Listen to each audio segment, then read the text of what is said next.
오늘 저는 그리스도의 사랑을 알게 하소서라는 제목으로 하나님 말씀 나누겠습니다. 다 같이 제목을 읽어보실까요? 그리스도의 사랑을 알게 하소서. 영국에서 실제로 있었던 일입니다.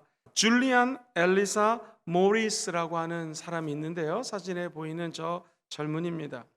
이분이 어렸을 때 미아가 되었습니다. 거지 생활을 했다고 합니다. 그런데 이게 왜 은혜인지 알고 봤더니 아버지가 돌아가셨는데 엄청난 부자예요. 그러니까 자기가 미아 생활하다가 거지로 자랐는데 아버지가 돌아가시고 추적추적 하다 보니까 이 사람이 아들인 것이 판명이 되었고 엄청나게 많은 재산을 물려받았습니다. 근데 이 괴팍한 부자는요, 돈이 그렇게 많은데도 불구하고 계속 거지로 생활을 합니다. 다른 사람들 불쌍한 눈을 바라보면서 돈을 받고, 어쩔 때 기분이 좋으면 껌을 팔고 볼펜을 팔고, 남자들 면도기 있죠? 저렴한 면도기를 팔면서 생계를 꾸려나갑니다. 그러다 문득 자기가 부자란 사실을 알고 하루는 고급 옷을 갈아입고 어쩌다 한번 최고급 레스토랑 가서 밥을 먹습니다. 그리고 1년에 딱 한 번 아버지가 물려주신 재산을 가지고 유럽 같은데 휴가를 가가지고 배불리 먹고 돈을 쓰다가 옵니다. 근데 재밌는 것은 이 괴팍한 부자는 갔다 오면 잽싸게 다시 거지로 돌아가가지고요, 거지 옷을 입고 한 푼만 주세요라고 거지 생활로 돌아갑니다. 이게 왜 그럴까요? 여러 가지 이유가 있겠지만 아버지 어머니의 사랑을 받지 않고 자란 이 사람에게는 아마도 사랑이 결핍하기 때문에 이렇게 생활할 수도 있고요, 또는 돈을 벌어야 된다는 강박관념 때문에 거지로 생활할 수가 있습니다. 그래서 이런 생각이 들었습니다. 이 크리스찬이라는 모습이 이런 모습이 되면 안 되는데, 왜냐하면 저와 여러분들이 하나님 아버지를 믿으면 하나님의 자녀가 된 거 확신하시면 아멘 해볼까요? 그리고 우리는 왕의 아들이잖아요. 왕자잖아요. 공주잖아요. 그런데 불구하고 교회 나와서 예배 드릴 때는 맞아, 나는 왕자야, 할렐루야, 내 신분을 되찾고 난 다음에 다시 세상에 돌아가면 거지처럼 지내다가 다시 부흥회 같은 데 참석하거나 예배 드리면 그렇지, 내가 하나님의 자녀지, 내가 이런 축복을 받았지 라고 하면서 하나님 사랑을 만끽하고 세상 가면 또 다시 세상 사람들하고 똑같이 살다가 오고, 이런 존재는 아닌지 한번 생각을 하게 되었습니다. 오늘 에베소서는요, 1장부터 3장까지 열심히 우리가 같이 공부를 했습니다. 이 에베소서는 1장부터 3장이 교리적인 내용이에요. 그리고 4장부터 6장 후반부터는 실제적인 프랙티컬한 이야기들이 나옵니다. 마치 사도 바울은 되게 논리적인 사람이기 때문에 로마서를 쓰면서 1장부터 11장까지는 교리에 대해서 집중적으로 이신득이, 이신칭이 예수 믿으면 성령 충만해지고 성령 안에 거하면은 세상 사람들부터 충만한 은총 가운데 거할 수 있고, 성령이 충만한 곳에는 하나님의 영이 우리를 자유케 하기 때문에 모두 넉넉히 이긴다라는 성부, 성자, 성령에 대해서 교리적인 얘기를 푼 다음에 12장부터는 그러므로 너희들이 산 제물로 하나님께 예배자로 드리십시오 라고 하면서 쭉 하나님의 말씀을 실제적으로 적용한 내용들을 풀어갑니다. 마찬가지로 오늘 이 에베소서도 1장부터 3장이 교리적인 내용이에요. 자, 이 3장을 마무리하면서 신기한 거는요, 여기도 성자, 성령, 그리고 성부 하나님에 대해서 정확하게 또 언급을 합니다. 저는 이 사도 바울의 이 문체를 또는 글을 읽으면서 드는 생각이 천재다, 천재.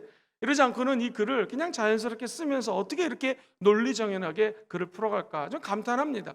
오늘 이 내용도 마지막 교리적인 부분을 언급하면서 성령의 능력을 받아야 됩니다. 예수 그리스도의 사랑을 믿는 사람들은 받기 때문에 아까 영국에 있는 줄리안 앨리스 모리스라 같은 사람처럼 사랑이 결핍한 사람이 아니라 하나님의 사랑으로 충만하게 살아갈 수 있습니다 하면서 제일 끝에 하나님의 능력이 어떤가 하면서 성령 하나님, 성자 예수님, 그리고 우리 성부 하나님에 대해서 세 가지를 언급합니다. 오늘 예수 그리스도의 사랑을 몸으로 체험하기 원하시는 분들은 아멘 해볼까요? 오늘 이 세 가지 교리적인 부분을 마무리하면서 이제 다음 4장으로 넘어가도록 하겠습니다. 먼저 오늘 이 사도 바울이 하나님 그리고 예수님, 성령님에 대해서 언급하기 전에 에베소에 있는 사람들에게 기도하는 자세를 이렇게 14절로 15절을 언급합니다. 먼저 같이 한번 큰 소리를 읽어보겠습니다. 14절, 15절 시작.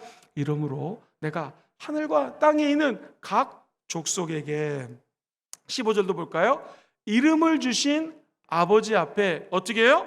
무릎을 꿇고 비노니. 14절에 보면 이 세상에 있는 모든 각 족속들에게, 그러니까 아까 얘기했던 돈이 많은 사람들, 돈이 없는 사람들, 높은 사람들, 낮은 사람들, 어떤 족속이든 하늘과 땅에 있는 모든 족속들 앞에 이름을 주신 아버지 앞에 무릎을 꿇고 기도한다. 사랑하는 성도님들, 무릎을 꿇고 아버지 앞에 기도한다고 합니다. 어떤 느낌이 드시나요? 한번 따라해 볼까요? 무릎 꿇기. 굉장히 겸손한 자세를 의미하죠. 사도 바울이 저 여러분들을 향하여 축복하고 아버지 하나님의 자녀가 된 것을 복을 줄 때는요, 그의 자세가 무릎을 꿇고 기도했다라는 거예요. 목사님, 질문 있습니다. 도대체 무릎 꿇는 것이 왜 이렇게 중요합니까? 오늘날도 기도할 때 무릎 꿇지 않습니까? 잘 보세요. 바리새인들은 그 당시 기도하는 패턴과 유형이 있었는데 서서 기도하기를 좋아했습니다. 오늘날도 유대인들은 통곡의 벽이나 이런 데 가면 서서 막 기도하지 않습니까? 그래서 예수님도 이 바리새인들뿐만 아니라 유대인들이 기도하는 모습을 이렇게 묘사를 하지요. 마태복음 6장 5절에 보니 또 너희가 기도할 때 외식하는 자처럼 기도하지 말아라. 그들은 사람에게 보이려고, 자, 그 다음 줄부터 같이 읽어봐요. 회당가, 시작. 회당가 큰 거리 어귀에 어떻게 해요? 서서 기도하기를 좋아한다. 내가 진실로 너희에게 이르노니 저희는 자기 상을 이미 받았다. 서서 사람들이 많이 보이는 곳에서 막 기도를 하면은, 야, 기도 많이 하구나, 저 바리새인 사두개인 성령 충만하구나 라고 사람들이 박수치지 않겠습니까? 그냥 그 당시 기도의 유형은 서서 기도하는 거예요. 바울 같은 경우에는 서서 기도해도 뭐랄 사람이 없죠. 왜? 정말로 위대한 그 선교사여 목사님이시오 굉장한 학자였기 때문에 그가 서서 기도한들 누가 뭐랄 사람이 없습니다. 그러지 않겠습니까?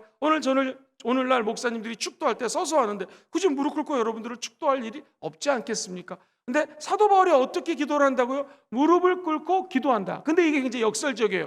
무릎 꿇는 모습 되게 겸손하잖아요. 근데 바리새인들이나 사두개인들이나 당시 종교 지도자들은 서서 기도하지만 하나님을 감히 아버지라 여기지 못하는 존재인데, 오늘 본문에 보니 사도 바울은 한번 따라해 볼까요? 아버지께, 아버지의 이름으로, 저 여러분들이 예수의 이름으로, 아버지의 이름으로 기도할 수 있는 존재가 됐다라는 거예요. 이게 얼마나 큰 은혜요, 축복인지 모릅니다. 사랑하는 성도님들, 우리가 사람들에게 보이려고 서서 기도하거나 방언으로 기도할 필요가 없습니다. 우리의 마음에 무릎을 꿇고 누구에게? 아버지에게. 사랑하는 성도님들, 하나님은 저 여러분들의 아버지십니다. 아저씨가 아니에요. 아저씨랑 아버지 차이는 무엇입니까? 아저씨는 책임지지 않습니다. 근데 아버지는 다 책임을 집니다. 오늘날도 자녀들이 뭘 하고 있는지, 어떻게 살아가는지 아버지는 늘 그것이 초미의 관심사입니다. 왜 그럴까요? 자기가 낳았기 때문에 그렇죠. 오늘날 내가 너를 낳았도다, 우리 하나님이 말씀하십니다. 저 여러분들은 아저씨 하나님을 믿는 것이 아니라 아버지 하나님을 믿습니다. 그렇다면 아버지 하나님께 어떤 자세로 무릎을 꿇는 마음, 극하게 겸손한 마음으로 하나님께 기도하면 주께서 하늘의 문을 여시고 저 여러분들에게 응답을 주신다라는 것이죠. 오늘도 우리가 기도할 때 아저씨가 아니라 아버지께 간절한 마음으로 무릎을 꿇고 겸손하게 기도하시기를 주의 이름으로 축원드립니다. 오늘 이렇게 예배당에 와서 무릎 꿇기 어렵지 않습니까? 그러면 마음에 무릎을 꿇으면 됩니다. 그러나 마음만큼은 살아계신 하나님 아버지 간절히 기도하면 하나님이 저와 여러분들에게 하나님의 촉촉한 사랑을 부어줄 것입니다. 그 사랑이 어떤 사랑인가? 18절에는 이렇게 언급을 합니다. 능히 모든 성도와 함께 지식에 넘치는 그리스도의 사랑을 알고. 한번 따라해 볼까요? 그리스도의 사랑을 알고. 시작. 우리의 꿈에도 소원은 예수 그리스도의 사랑을 알게 하여 주시옵소서. 사도 바울이 부르짖어 기도하는 장면을 세 가지로 정리합니다. 첫 번째, 성령 하나님이 나옵니다. 성령님의 능력으로 속사람을 강건하게 하소서. 시작. 성령님의 능력으로 속사람을 강건하게 하소서. 여기서 사실 성령의 능력이 나오고요, 속사람을 강건하게 나오는데 이게 굉장히 중요합니다. 그래서 이거를 하여튼 집약적으로 제가 한번 말씀을 드리겠습니다. 먼저 6절을 한번 보겠습니다. 6절 시작. 그의 영광의 풍성하심을 따라 그의 성령으로 말미암아 너의 속사람을 뭐로 강건하게 해요? 능력으로 강건하게 해달라고 고백합니다. 먼저 그의 영광의 풍성함을 따라. 에베소서를 두 가지로 요약하면 첫 번째는 풍성한 은혜. 시작. 풍성한 은혜. 두 번째 충만한 은혜. 시작. 충만한 은혜. 이게 스케일이 틀려요. 하나님 아버지의 스케일은 얼마나 충만한지, 얼마나 풍성한지 모르겠어요. 오늘도 이게 16절을 보니 하나님의 영광이 풍성하다는 거예요. 제가 만약에 팔이 크다면 더 크게 할 텐데 이만큼. 한번 우리 졸릴 수 있으니까 앉은 자리에서 하나님의 사랑은 풍성합니다 하면서 손을 가장 크게 한번 벌리면서 해보겠습니다. 시작. 하나님의 사랑은 풍성합니다. 할렐루야. 우리 장로님 제일 잘하셨습니다. 할렐루야. 풍성하신 하나님, 영광이 얼마나 풍성한지 몰라요. 하나님 저 여러분들에게 오늘도 쪼잔하게 준비하신 분이 아니라 풍성한 은혜를 준비하고 계십니다. 그 영광이 얼마나 풍성한지 성령을 보내주셨어요. 그래서 성령으로 말미암아 우리의 속사람을 능력으로 강건하게 한다고 이야기합니다. 사랑하는 성도님들, 풍성하신 은혜가 우리와 접촉이 되면 어떤 일이 벌어지냐면 하나님의 능력이 성령을 통하여 우리에게 임하게 됩니다. 어떤 사람에게 사랑을 베풀기 원합니다. 그런데 이 사랑을 받는 것을 그릇에 비유합니다. 사랑을 어떤 자세로 받는가? 저 여러분들이 선물을 줄 때요, 먼저 줄 때 예를 들면 다이아몬드 반지라든가 굉장히 고가의 무슨 시계가 있어요. 이걸 갖다가 아무데나 막 신문지 같은 데 싸가지고 주거나 그냥 휙 던지지 않잖아요. 포장을 예쁘게 해서 정성스럽게 선물을 줍니다. 아니, 포장을 하지 않더라도 이미 비싼 시계나 금반지들은요, 좋은 다이아몬드 반지는 포장이 잘 돼 있어요. 그래서 그 귀한 포장지 안에 뭐가 들어있어요? 다이아몬드 반지가 들어있고 귀한 시계가 들어있는 것처럼 선물을 주는 사람은 최대한 아름답게 만들어서 선물을 줍니다. 자, 그렇다면은 오늘날 본문에서 사도 바울이 하나님의 사랑을 받아야 될 에베소 성도들을 향하여 속사람을 위해서 기도합니다. 겉은 번지르한데 그 속에 아무것도 아닌 게 들어있다면 받는 사람은 기분 나쁘겠죠. 그런데 겉은 화려하고 속까지 알차다면 얼마나 큰 기쁨이 되겠습니까? 16절을 다시 한번 예의주시해서 읽어보세요. 그의 풍성한 영광을 따라서 성령으로 말미암아 너의 무엇을 강건하게 해요? 속사람을 능력으로 강건하게 한다. 자, 이것은 왕의 자녀가 하나님께 청원하는 거예요. 사도 바울이 무릎을 꿇고 겸손하게 빈다고 그랬잖아요. 하나님, 내가 왕의 자녀로 아버지께 겸손하게 비는데 저 에베소에 있는 성도들이 성령으로 말미암아 그 안에 있는 속사람이 강건할 수 있도록 좀 도와주세요라고 기도를 하는 것입니다. 자, 고린도 후서 4장 16절은 이 속사람을 이렇게 설명을 하고 있습니다. 우리의 겉사람은 어떻게 돼요? 점점 낡아지지만 우리의 속사람은 날로 새로워진다라는 거예요. 속사람이 있고 겉사람이 있구나. 겉사람은 우리 육체거든요. 점점 낡아질 수 있지만 겉사람은 언젠가는 죽습니다. 그래서 하나님 예비하신 저 천국에 들어가는 것이 겉사람이에요. 그래서 이것을 사도 바울은 누구보다도 잘 알았기 때문에 장막에 비유하죠. 성령을 모시고 사는 이 겉사람은 언젠가는 죽을 수밖에 없습니다. 천국에 갈 수밖에 없어요. 그래서 이 겉장막은 무너질 수밖에 없지만 하나님 만들어주신 저 천국은 영원합니다.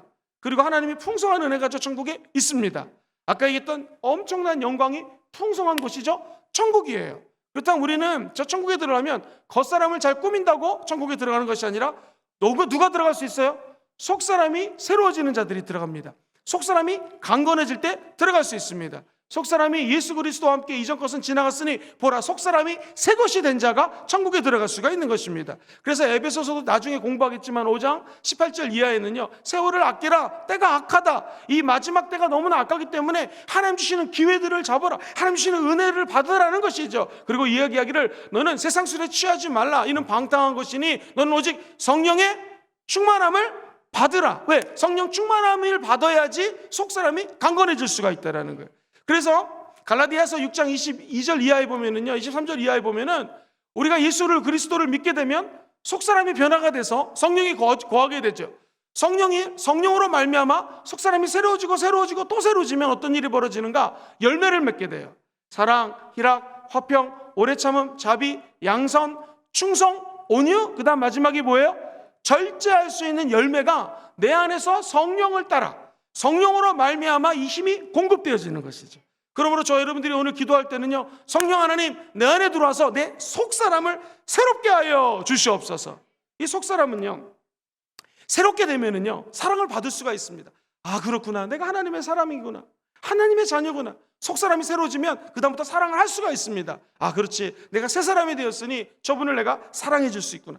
사랑할 수 있고 사랑을 받을 수 있는 존재가 되는 비결이 무엇인가? 성령으로 말미암아 속사람이 바뀌면 이렇게 된다는 것입니다. 성령으로 말미암아 여러분의 속사람이 새롭게 되고 강건하게 되기를 주의 이름으로 축원드립니다. 자, 사랑하는 성도님들, 예수님은 겉모습이 어땠을까요? 영화에 보면 굉장히 미남으로 많이 나옵니다. 성경에 보면 예수님의 모습을 이렇게 이사야서는 기록을 하고 있어요. 이사야서 53장에 보면 2절 이하에 시작.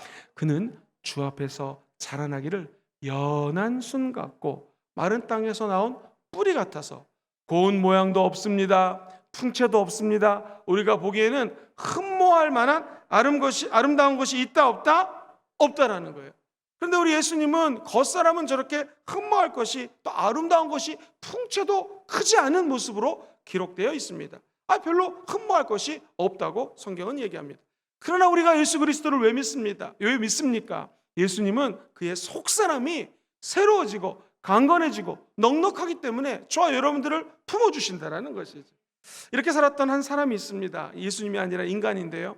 모세가 120살이 되었을 때에 성경은 모세의 모습을 겉사람을 이렇게 묘사를 해요.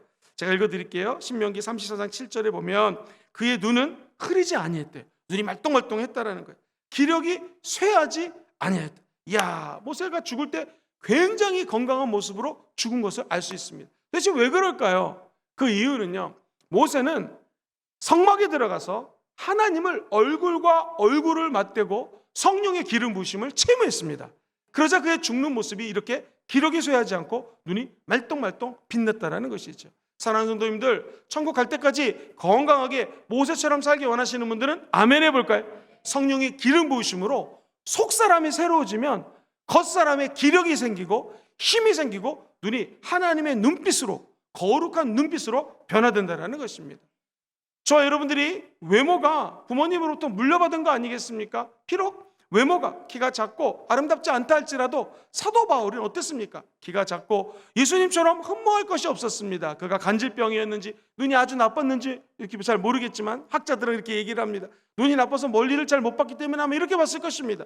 글 쓸 힘도 없고 눈이 나빴기 때문에 다른 사람들이 글을 대신 적어줬습니다. 그가 얘기를 하고 바울이 얘기하면 밑에 있는 제자들이 대신 적어줬죠. 사도 바울도 외모상으로는 흠모할 게 없었어요. 그러나 그가 순교하기까지 얼마나 역동적으로 사역을 했는지는 알 수 있습니다.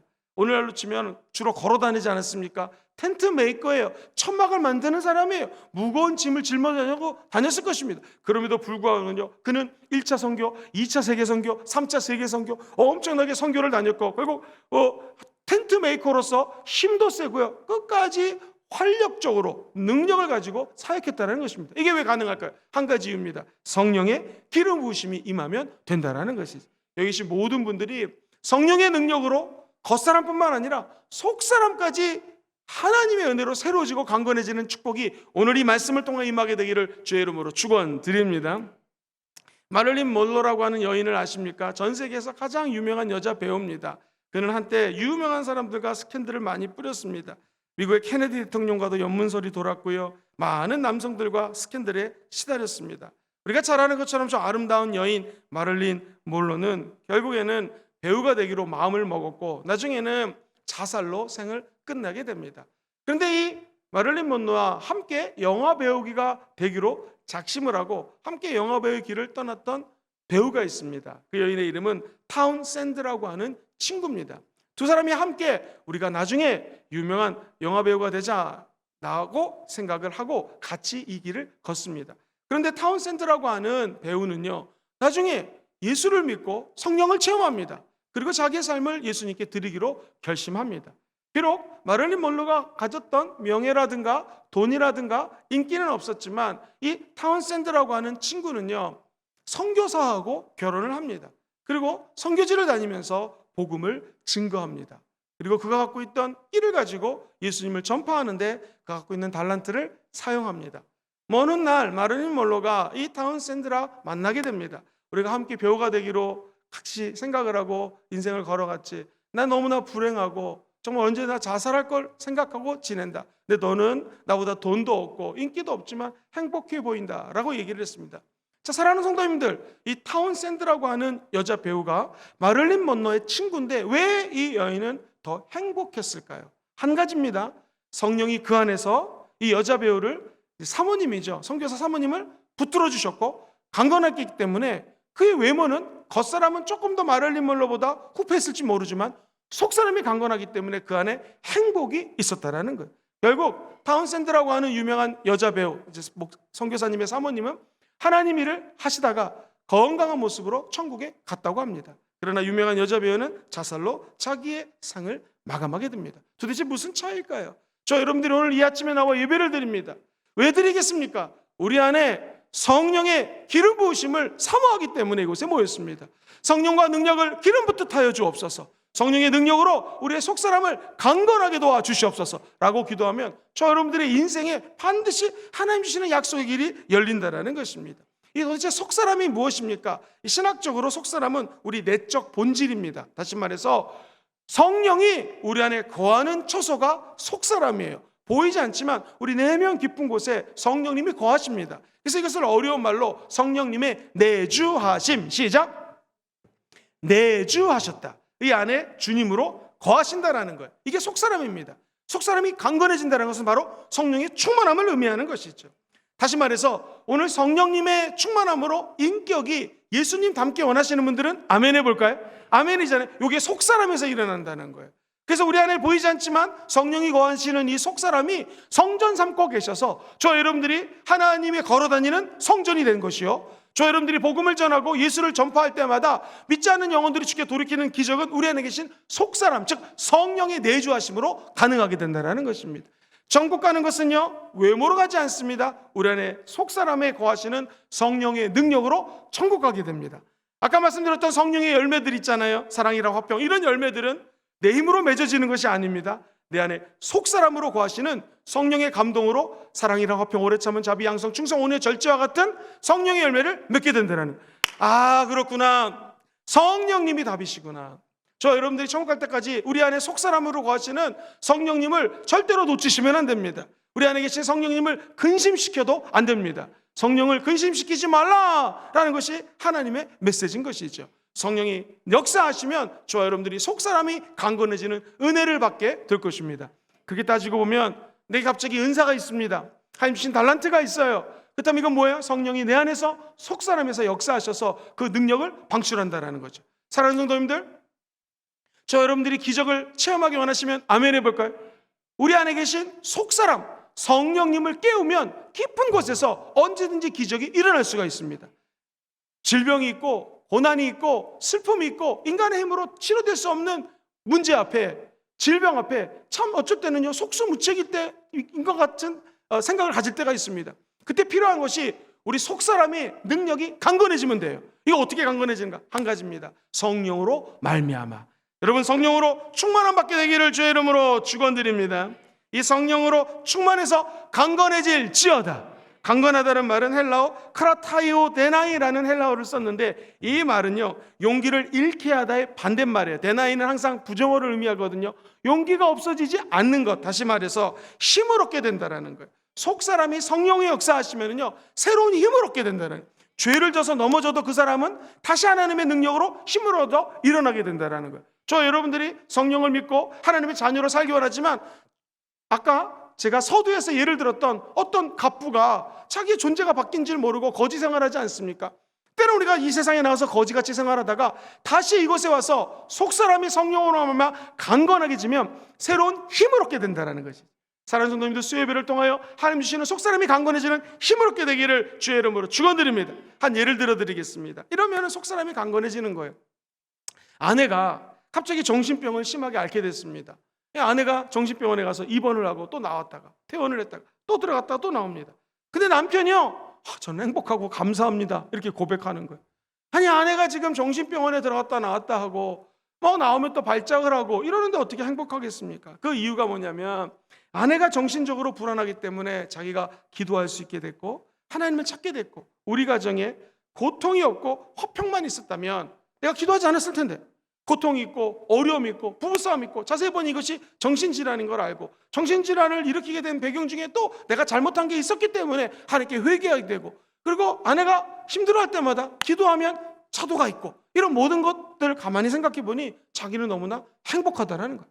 이거 여러분 세상적으로 보면 이상합니다. 아니, 이 남편도 정신병에 걸렸나? 라고 생각할 수 있잖아요. 근데 이것이 바로 속사람이 강건해진 사람의 특징이라는 거예요. 저 여러분들이 어떤 환난을 당해도 우리는 속사람이 강건해지기를 소망합니다. 근데 이 속사람이 강건해지는 것은 사람의 힘으로 안 돼요. 어떻게 강건해져요? 성령의 능력으로 말미암아 강건해진다라는 거죠. 사랑하는 성도님들, 코로나 21 팬데믹이 언제 끝날지 모릅니다. 많이들 힘들어합니다. 이 가운데에서도 성령이 역사하는 사람들은요, 오히려 하나님께 감사한다라는 것이죠. 성령이 역사하는 교회는요, 코로나가 확산세가 타고 어려움이 있고 힘든 일이 있어도 더 감사할 일이 있다는 것을 믿고 나가는 거예요. 이게 사람의 힘으로 안 됩니다. 누가 역사하셔야 돼요? 성령이 우리 안에서 뭘 강건하게 해야 돼요? 속사람을 강건하게 해야 돼요. 이것이 사도 바울이 무릎을 꿇고 서서 기도할 수 있는데, 무릎을 꿇고 누구에게? 아버지께 간구하는 거예요. 에베소에 있는 성도들이 성령으로 말미암아 속사람이 강건하게 도와주시옵소서. 저도 여러분들을 축복합니다. 성령으로 말미암아 순복음금정교회 예배 나오시고 화명선전에 오늘 많이 나오셨고, 또 TV로 인터넷으로 예배드리는 성도들이 계실 텐데, 오늘 그곳에서 속사람이 강건해질지어다.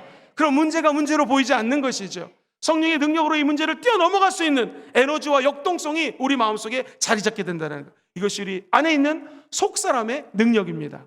겉사람은 후패하지만 속사람은 날마다 새로워질지어다. 그래서 로마서 12장 12절은 이렇게 얘기를 해요. 성령 충만하면 소망 중에 즐거워하며 환난 중에 어떻게 해요? 참으며 기도에 항상 힘쓴다. 저게 성령 충만한 자의 삶이라는 것이죠. 여러분, 소망 중에 즐거워하십시오. 환난 중에 인내하십시오. 그리고 끝까지 성령과 함께 기도하십시오. 그럼 성령 충만함으로 우리의 속사람이 강건하게 될 것입니다. 두 번째로, 이제 성령 하나님에 대해서 언급했던 사도 바울이 자기의 교리적인 부분을 마무리하면서 성자 예수님을 등장시킵니다. 예수님을 믿음으로 터가 굳어지게 하소서. 시작. 예수님을 믿음으로 터가 굳어지게 하옵소서. 이렇게 기도를 합니다. 도대체 예수님과 믿음, 또 사랑, 이건 어떤 관계가 있을까요? 먼저 17절 말씀 같이 한번 읽어보겠습니다. 오늘 본문 시작. 믿음으로 말미암아 그리스도께서 너희 마음에 계시게 하시옵고, 너희가 뭐 가운데서요? 사랑 가운데서 뿌리가 박히고 터가 굳어져라. 자, 여기 보시면 믿음이 나오고 사랑이 나와요. 그리스도께서 우리 마음에 계시는 것을 믿으시면 아멘 해볼까요? 이게 믿음이에요. 이제 믿는 사람들은 예수님 때문에 우리 안에서 사랑이 이제 싹트기 시작하거든요. 이 사랑 가운데서 뿌리가 어떻게 져요? 박히고 터가 어떻게 져요? 굳어진다. 야, 이 기가 막힌 표현이에요. 사도 바울은 너무 멋있는 사람 같아요. 성령 하나님이 우리에게 속사람을 강건해주는 은혜가 있었다면, 이제 예수 그리스도의 사랑이 내 마음속에서 싹트네 싹트네 싹트, 이런 찬양이 있거든요. 싹트고 싹트려면 어떻게 되냐면 뿌리가 깊이 박힌다라는 거예요. 이 영국에서요, 가뭄이 세상에 3년 동안 휩쓸었는데 포도나무가 하나가 있는데, 이 포도나무가 계속 열매를 맺더래요.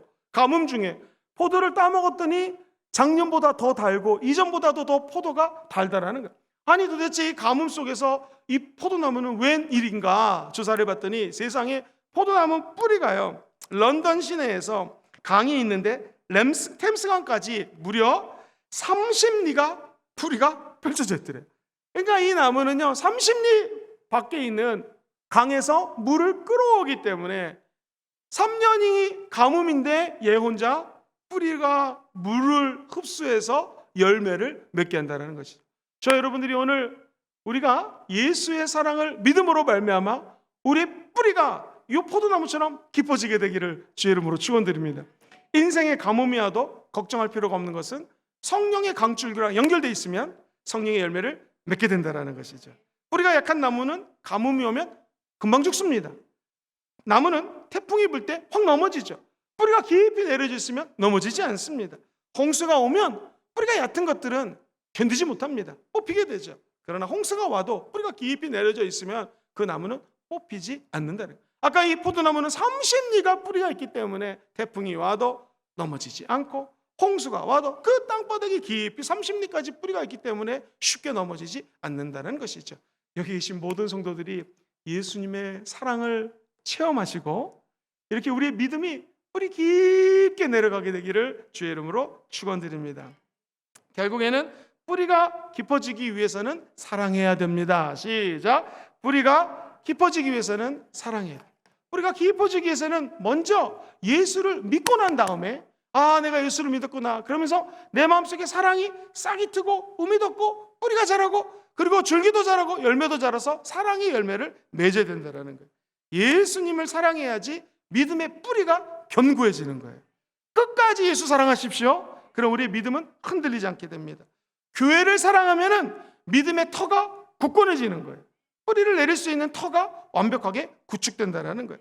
저와 여러분들이 성도들을 사랑하고 섬기고 기도해주면 우리 서로가 신뢰가 깊어집니다. 가족을 사랑해야지 뿌리가, 신뢰의 뿌리가 깊어지는 거하고 똑같습니다.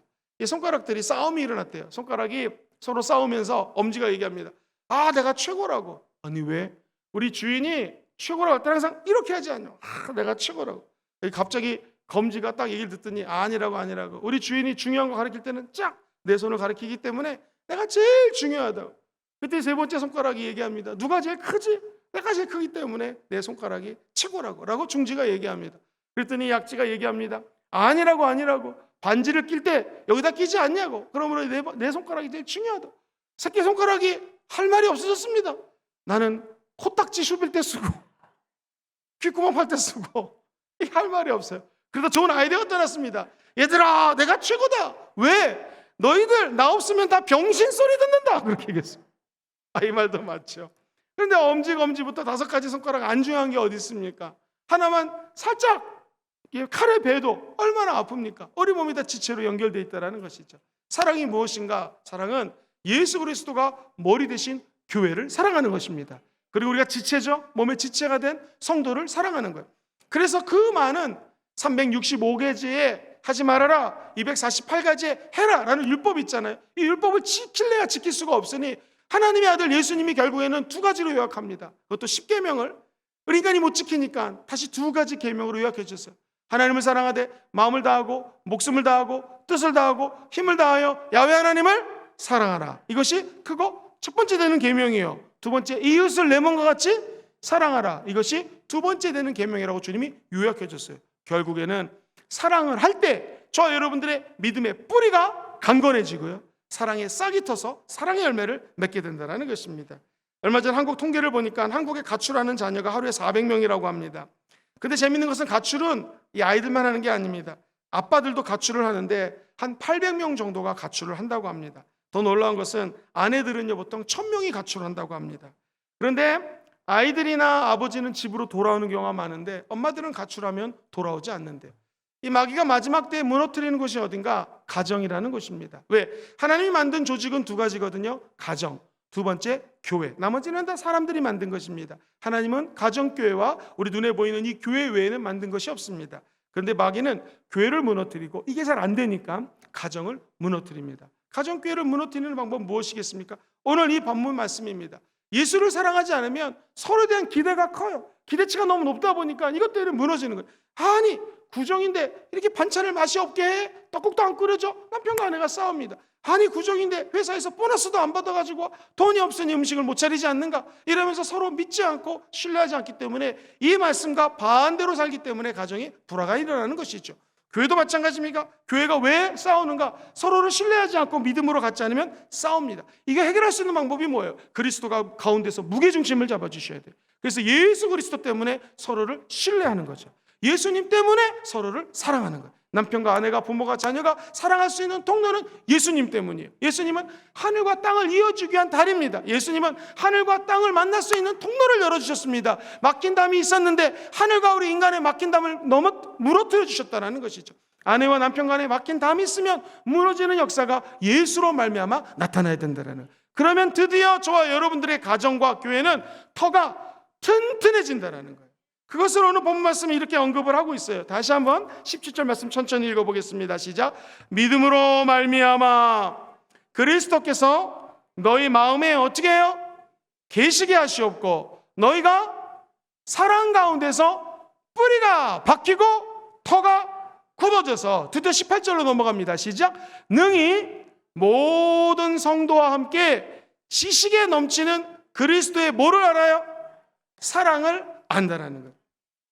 성도와 함께 능히 그리스도의 지식이 많아지면 많아질수록 예수 그리스도의 사랑을 알게 한다. 히브리 말로 안다는 것은 야다라는 단어를 많이 쓰거든요. 이것은 남자와 여자, 아내와 남편이 결혼해서 몸을 벗었지만 부끄럽지 않은 상태, 하나가 되는 연합을 의미합니다. 하나님을 알아가면 알아갈 수 있도록 하나님의 아들 예수와 함께 연합이 된다는 거예요. 근데 오늘 28절 말씀은 지식이란 단어하고 사랑이란 말을 대비하고 있어요. 자, 지식은 도대체 뭐고 사랑이 무엇인가? 올바른 지식과 이 세상적인 지식은 틀립니다. 예를 들면 이 고린도전서의 8장에 보면 이런 말이 나오거든요. 지식은 교만하게 하며 사랑은 덕을 세운다. 한번 따라해 볼까요? 지식은 교만하게 하며 사랑은 덕을 세웁니다. 이 헬라 원어를 봤더니 지식이 교만하게 한다는 것은요, 이 지식이라는 것은 원래 부풀게 하다라는 의미를 갖고 있어요. 다시 말해서 지식이 많아지면 부풀어지는 거예요. 뻥튀기 할 때 요만큼 쌀을 넣지만 뻥 튀기면 이만해지는 것처럼 지식은요, 내가 요만큼 아는데 마치 뻥 튀겨서 이만큼 아는 것처럼 분장할 수 있고 포장할 수 있다는 거예요. 사랑은 무엇인가? 덕을 쌓는다는데, 이게 오이코도메라는 헬라어를 쓰는데 영어로는 edifying이라는 단어를 많이 쓰고요, 하나하나 벽돌을 쌓아가지고 건축하는 거예요. 집을 짓는 거예요. 그러니까 지식이 있으면은요, 내가 아는 조그만 지식을 가지고 뻥 튀겨서 얘기할 수가 있고, 내가 교만해지기가 쉬운데, 사랑이 틀린 점이 뭐냐면 사랑은 뻥 튀기는 것이 아니라 알곡같이 또는 아주 굳건한 그 바위라든가 굳건한 벽돌을 가지고 하나하나 집을 쌓는 거예요. 그래서 이 집을 쌓게 되면 마귀는 못 넘어오고 우리가 그 견고한 집 안에서 살아갈 수가 있는 거예요. 그렇다면 저와 여러분들은 예수를 알아가는 지식에서 자라서 결국에서 우리 신앙의 덕을 쌓고 신앙의 믿음을 쌓고 사랑을 쌓는 그러한 견고한 믿음을 갖게 되기를 주의 이름으로 축원드립니다. 지식은 사람을 교만하게 만들지만 사랑은 반드시 공동체의 덕을 쌓습니다. 가정교회의 덕을 쌓을 수 있는 것 지식이 아닙니다. 가정학으로 박사학위를 받았다고 해서 그 가정이 행복한 거 아닙니다. 가정은 하나님의 사랑으로 울타리가 되어주고 사랑이 그 가운데 믿음으로 자리매김했을 때 그 가정이 행복한 가정이 되는 것이죠. 그렇다면 교회는 무엇입니까? 교회도 마찬가지입니다. 교회는 하나님의 아들 예수가 계시면, 거하시면 그곳의 모든 문제가 다 해결되는 축복을 받게 된다는 거예요. 17절에 믿음으로 말미암아 그리스도께서 너희 마음에 계시게 하옵시고, 한번 따라해볼까요? 우리 마음에 계시는 예수님. 이걸 어려운 말로 내주하신다고 그래요. 예수님이 우리 안에 내주하신다. 그런데 제가 재밌습니다. 오늘이 신학교는 아니지만 우리 안에 거하시는 하나님을요, 이제 참 재밌는 말이 나오는데요, 카토이케오라는 단어를 썼어요. 카토이케오라는 단어하고 헬라어에 똑같이 계시게 한다라는 단어가 있는데 이 말씀이 파오이케오라는 단어예요. 뭐가 틀리냐? 파오이케오는요, 그냥 계시는 건데 주인이 아니라 나그네로 계시는 것을 파오이케오라고 그래요. 그러니까 어떤 사람이, 대통령이 우리 집에서 와서 하룻밤 자고 갔습니다. 대통령이 지금 여기 와서 예배를 드립니다. 이거 파오이케오예요. 높은 사람이 잠깐 있다가 손님으로 가는 거예요. 근데 오늘 본문에 예수님이 내 안에 거한다는 것은 파오이케오가 아니에요. 이 뭐야? 카토이케오라는 이 말씀을 썼다는 것은, 한번 따라해 볼까요? 예수님이 주인으로 거하십니다. 시작. 카토이케오는 예수님이 그냥 왔다 가는 나그네로 거하는 것이 아니라 영원히 저와 여러분들 마음속에 주인으로 계시는 거예요. 우리 가정에 예수를 구주로 영접했다는 것은 우리 가정의 주인이 예수님으로 영원히 거하신다는 거예요. 이 교회의 주인은 저도 아니요, 여러분도 아니요, 우리 재직들도 아니요. 누가 주인이십니까? 예수님이 카토이케오예요. 파토이케오, 그냥 손님으로 오신 것이 아니라 처음부터 끝까지 33년 전에 개척해서부터 앞으로 1000년의 부흥을 주도할 교회가 우리 교회인 줄 믿습니다. 1000년 만년 때까지 이 교회의 주인이 누구시라고요? 예수님이시라는 것이죠. 그러므로 사랑하는 성도님들, 예수님이 거주한다는 거, 예수님이 거한다는 거 그냥 흘려갈 얘기가 아닙니다. 영원히 주인으로 거하신다. 완전히 의미가 틀리지 않습니까? 나그네로, 손님으로 거주한다? 아니에요. 우리 예수님은 뭘로 거주하세요? 주인으로. 그러므로 저와 여러분들의 인생의 모든 문제를 카토이케오, 예수 그리스도께 전부 다 맡기셔야 됩니다. 모든 방문에 또는 갖고 있는 창고의 곡식 열쇠들을 주님께 맡기셔야 돼요. 주님이 그것을 주인 되시면 더 크게 역사해 주신다라는 것이죠. 예수님을 우리 주인의 주님, 우리 마음속에 주님으로 모셨다면 한번 큰 소리로 아멘 해볼까요? 모든 것들을 주님께 의탁하시고 우리의 마음의 모든 영역까지도 예수 그리스도께 내주는 그런 여러분 되시기를 주의 이름으로 축원드립니다. 하나님을 어떻게 신뢰하면 될까요? 목사님, 내가 세상에 있을 때는 나만 믿었는데 한 50% 하나님 신뢰하면 될까요? 아닙니다. 크게 마음 써가지고 그럼 내가 90% 하나님을 내가 믿으면 될까요? 신뢰하면 될까요? 아닙니다. 아, 좋습니다. 내가 하나님을 99% 믿겠습니다. 아닙니다. 이 크리스찬이 얘기하는 진정한 믿음은 100% 하나님께 모든 것들을 다 내어드린다는 거예요.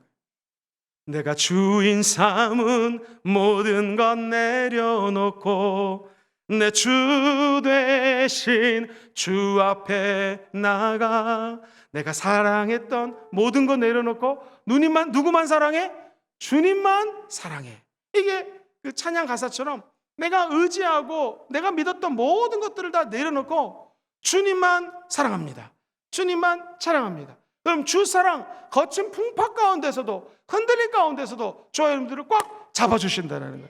예수 십자가의 사랑은 무엇이냐? 나무가 뿌리를 견고하게 내릴 수 있도록 도와주십니다. 뿐만 아니라 그 뿌리가 30리, 50리, 100리까지도 펼쳐져서 우리가 하나님의 사랑으로 열매를 맺을 수 있도록 도와주신다는 것이. 그러면 그 뿌리 내리신 사랑으로 말미암아 우리의 삶의 터전이 견고해지는 거예요. 에디파잉이라고 그랬죠. 사랑은 덕을 쌓는다고 그랬죠. 우리 가정의 울타리가 덕을 쌓고 튼튼해지는 거예요. 우리 교회에 다른 거 다 없어도 오늘 예수 그리스도의 십자가 사랑만이, 예수 머리에서 뚝뚝 떨어지는 그 보혈의 권세, 십자가 죽음으로 말미암아 손에서 뚝뚝 떨어지는 예수 십자가의 피의 사랑이 오늘 우리 교회에 영원하기를 주의 이름으로 축원드립니다. 그리고 우리는 거친 풍랑 가운데서도 요동치지 않습니다. 내 사랑의 반석 되시는 예수님만 붙들고 살아가게 된다는 것이죠. 그래서 우리가 알고 있는 예수 그리스도의 지식을 점점 쌓아 올리게 되면 지식을 따라 지식에 넘치는 그리스도의 사랑을 알지어다. 교만한 사랑이 아닙니다. 사도 바울이 무릎을 꿇고 겸손하게 기도했던 것처럼 겸손함으로 점점 하나님을 알아가시고, 그리고 그 지식에 자라 예수 그리스도의 사랑 안에 굳건해지시기를 주의 이름으로 축원드립니다. 이제 마지막 세 번째로 넘어가는데요. 같이 한번 읽어볼까요? 시작. 하나님의 능력으로 어떻게 돼야 돼요? 충만하게 하소서. 19절 말씀 볼게요. 시작. 그 넓이와 길이와 높이와 깊이가 어떠함을 깨달아 하나님의 모든 뭐예요? 충만하신 것으로 너희에게 충만하게 하시기를 원하라. 하나님의 모든 충만하게 하신 것으로 여러분에게도 충만함이 임할지어다. 한번 생각해 보십시오. 우리가 믿는 하나님의 아들 예수 그리스도의 사랑, 그 사랑의 너비라고 이제 성경에 나와 있는데 그 넓이가 얼마나 넓은지, 제가 신학교 다닐 때 존 스토트가 쓴 책을 많이 읽었는데 존 스토트가 이렇게 얘기를 했어요. 한번 생각해 보세요. 이 예수님이 그 당시 2000년 전에서 제일 서로를 싫어하고요, 맨날 싸웠던 사람들이 있어요. 그게 뭐예요? 이방인하고 유대인. 그래서 우리가 성경을 읽으면 늘 이방인, 유대인 왕왕왕 거리는 이유가 그거예요. 근데 존 스토트는 이렇게 얘기했습니다. 서로를 원수, 앙숙으로 대하는 유대인과 이방인을 함께 품으신 것이 예수님의 사랑이라는 거예요. 예수님의 사랑의 넓이가 얼마나 큰지 맨날 왕숙처럼 지내는 자들을 품을 수 있는 것이 예수의 사랑이에요. 우리가 죄를 지으면은요, 동쪽과 서쪽이 멀잖아요. 동과 서가 먼데 예수 그리스도를 믿는 사람들은요, 우리 어떤 죄가 있더라도 동과 서가 먼 것처럼 멀리 굿바이 죄, 안녕죄, 죄 사함의 은혜를 영원히 주셨다라는 거예요. 이것이 예수 그리스도의 넓은 사랑입니다. 우리는 죄 문제 가지고 고민하는데 예수님은 그 죄 문제를 멀리 동에서 서가 먼 것처럼 이별시켜 주셨다. 얼마나 큰 사랑입니까? 사랑하는 성도님들, 이 세상을 보십시오. 하나님이 이 세상을 이처럼 사랑해, 더럽고 추악한 이 세상, 사람들이 늘 죄를 짓고 있는 이 저 세상을 향하여 주님 말씀하십니다. 내 사랑의 넓이가 얼마만큼 한지 저 세상까지도 내가 품었고 사랑했다라는 것이죠. 그렇다면 오늘 예수 앞에 나와 예배드리는 저와 여러분들을 우리 주님이 포근하게 안아주시고 사랑해 주십니다. 한번 생각해 보십시오. 예수 그리스도 사랑의 길이는 얼마만큼인가? 자, 길이는요, 여기서부터 얼마나 긴지, 우리 하나님의 아들 예수의 사랑은 영원까지 책임져 주시는 사랑이에요. 지금 우리가 이 땅에 살면서 예수 믿은 것이 얼마나 감사한가? 언젠가는 죽지 않겠습니까? 30년 뒤, 50년 뒤, 100년 뒤 다 죽습니다. 죽음 다음에 우리의 사랑의 길이가 어떠한지, 우리 주님은 저 여러분들을 이 넓은 하나님 사랑뿐만 아니라 저 넓은 길이로 천국 가는 날까지 저와 여러분들을 길게 사랑해 주세요. 더 나아가서 천국 문턱에 이르렀습니다. 천국의 꼬링에서 영원토록 살 수 있도록 하나님의 사랑이 그렇게 길다라는 거예요. 와, 이거 엄청나지 않습니까? 그래서 오늘 17절에 이렇게 얘기하는 거예요. 그 너비와 길이와 높이와 깊이가 어떠한지를 너희가 좀 깨달아서 하나님의 모든 충만하신 것으로 하나님의 사랑을 다시 체험하라는 거예요. 넓이가 그래요. 자, 길이가 그래요. 그럼 높이와 깊이는 어떨까요? 깊이는 어떤가? 사랑하는 성도님들, 우리 예수님의 사랑은요, 저 지옥으로 내려가면 깊은 곳에서 죽어가는 영혼들이 있어요. 그 영혼들까지도 사랑할 수 있는 깊이의 능력이, 사랑의 능력이 우리 예수님께 있습니다. 자, 높이는 어떨까요? 저 여러분들이 죽으면 천국 간다고 그랬죠. 저 높은 높은 보좌에 계신 예수님이 한량없는 사랑으로 저와 여러분들을, 내가 너를 사랑하기 때문에 네가 넉넉히 이기느니라. 우리 하나님의 사랑이 얼마나 높은지 형언할 수가 없고요, 바다를 먹물 삼아도 다 쓸 수가 없습니다. 하나님의 사랑이 얼마나 높은지 저 죽어서 천국까지 올릴 수 있는 그 하나님의 아들 예수 그리스도의 사랑을 부여잡고 달려가는 저와 여러분들 되시기를 주의 이름으로 축원드립니다. 그래서 19절 말씀을 다시 한번 음미하면서 읽어볼게요. 시작. 그 너비와 길이와 높이와 깊이가 어떠함을 깨달아 하나님의 모든 충만하신 것으로 너희에게도 어떻게 해요? 충만하시기를 원하노라. 여러분, 결국에는 이 마지막이 뭡니까? 하나님의 충만함, 성령 충만함 받으십시오. 예수의 사랑이 넓이와 길이와 높이와 깊이, 이야, 크고 넓은 이 우주보다도 더 큰 그분의 사랑 안에서 저 여러분들이 꿈틀꿈틀 이 땅을 살아갈 수 있는 것은 하나님으로 충만하십시오. 사도 바울은 오늘 이 교리에 대해서 마지막으로 3장에 언급하면서 이렇게 쭉 풀어주기 시작합니다. 먼저 하나님 아버지께 기도한다. 아버지라고 내가 교만하게 기도한 것이 아니라 무릎을 꿇고 하나님께 빈다라는 거예요. 겸손히 아버지께 구합니다. 저 여러분도 아버지께 구하면 응답받게 될 것입니다. 오늘 사도 바울은 첫 번째 어떻게 내가 하나님께 중보 기도를 하는가? 첫 번째, 성령의 능력으로 에베소에 있는 모든 성도들이 속사람이 좀 강건하게 도와주시옵소서. 속사람입니다. 속사람. 이 속사람을 강건하게 하기 원하시면 아멘 해보시죠. 성령의 능력으로 가능합니다. 두 번째, 성자 예수님이 나오죠. 예수님을 믿음으로 우리의 믿음의 터가 굳어지게 도와주시옵소서. 뿌리가 간단해지고 믿음의 터가 굳어지는 것은 예수 그리스도를 믿음으로 그분의 사랑이 싹 트네 싹 터요. 내 마음에 사랑이 싹 트면 이게 가능하다는 거죠. 마지막 세 번째, 성부 하나님이 나오죠. 시작. 하나님의 능력으로 충만하게 하시옵소서. 저 여러분들이 천국 가는 날까지 이 하나님의 능력으로 충만해지시게 되기를 주의 이름으로 축원드립니다.